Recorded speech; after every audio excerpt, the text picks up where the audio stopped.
If you're planning a trip, one of the biggest mistakes people make is assuming traveling within the United States is the same as traveling internationally. It's not. What you need, how you prepare, and what to expect can be completely different. So today we're breaking down everything you need to know about traveling within the US versus traveling abroad. Whether you should use a travel advisor or a booking site, what to expect at the airport, and some items you absolutely cannot bring on a flight. Let's start with traveling within the United States. When you're traveling domestically, things are generally more straightforward.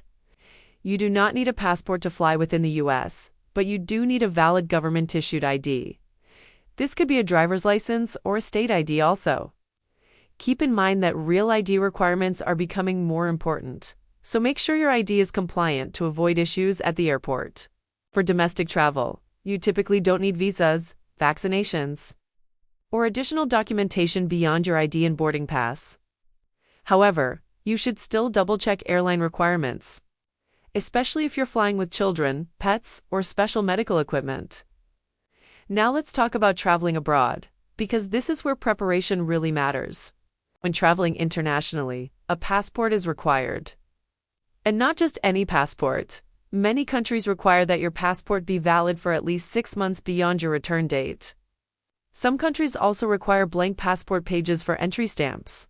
So if your passport is full, you may need to renew it before traveling. Depending on the destination, you may also need a visa.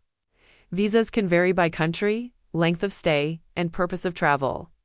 Some are easy and electronic, while others require embassy appointments and processing time. This is one of the biggest reasons travelers get stuck or denied boarding. They didn't check entry requirements in advance. In addition, some international destinations require proof of vaccinations or health documentation. Even when not required, it's still a good idea to check recommended vaccines and health precautions before leaving the country. Another big difference when traveling abroad is currency.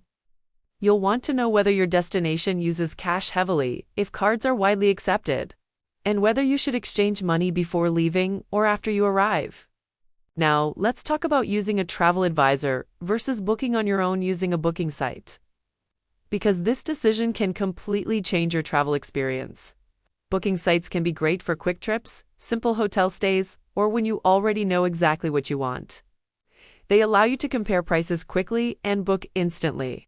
However, booking sites do not offer personalized guidance, advocacy, or support if something goes wrong. A travel advisor, on the other hand, provides expertise, customization, and support before, during, and even after your trip. A good travel advisor helps you avoid common mistakes, ensures you meet entry requirements, recommends the best options for your travel style, and can often access perks, upgrades, or exclusive experiences you won't find online. When traveling internationally, using a travel advisor is especially helpful because there are more moving parts: flights, transfers, accommodations, local regulations, and time zone differences. If a flight is canceled or a country changes entry requirements, your travel advisor helps resolve the issue, while booking sites often leave you waiting on hold or dealing with automated systems. So how do you pick the right travel advisor? First, look for someone who specializes in the type of travel you want: family travel, luxury travel, solo travel, cruises, or international trips. Not all advisors specialize in everything. Second, make sure your travel advisor offers personalized planning, not cookie-cutter itineraries. They should ask questions about your travel preferences, budget, and goals. Third, communication matters. You want an advisor who is responsive, transparent, and clear about fees, expectations, and timelines. And finally, your travel advisor should educate you, not just book for you. You should feel informed, confident, and supported throughout the process. Now let's talk about what to expect at the airport, because this can look very different for domestic versus international travel. For domestic flights, arriving at the airport about 2 hours before departure is usually sufficient. For international flights, you should arrive at least 3 hours early. International travel includes additional steps like passport checks, customs documentation, and sometimes extra security screening. Security screening rules are similar, but international airports may have stricter enforcement depending on the country. You'll also go through customs and immigration when arriving abroad, and again when returning to the United States. One important thing to remember is that when traveling internationally, your airline will check your passport and entry requirements before boarding. If you do not meet the requirements, you may be denied boarding even if you already paid for your flight. Now let's go over items you cannot take on a flight, because this catches a lot of people off guard.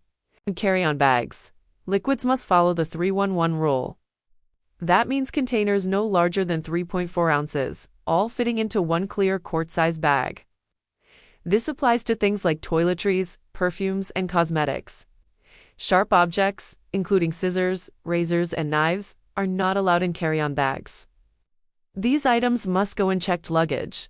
Certain sporting equipment, tools, and large electronics may also be restricted or require special handling. When traveling internationally, additional restrictions may apply depending on the destination. Some countries prohibit specific foods, plants, medications, or even certain over-the-counter items that are legal in the U.S. This is another area where a travel advisor can be extremely helpful. Making sure you don't accidentally pack something that could get confiscated or cause delays. Before you travel, always check airline policies, TSA rules, and destination-specific regulations to avoid surprises. To wrap this up, traveling within the United States is generally simpler, but traveling abroad requires more planning, documentation, and awareness. Using a travel advisor can save you time, stress, and money, especially for international trips. Knowing what to expect at the airport and what you can and cannot bring will help ensure your trip starts smoothly. If you want a stress-free travel experience with personalized planning and expert guidance, working with a travel advisor can make all the difference. And if you're ready to plan your next trip, whether domestic or international, now you know exactly what to prepare for.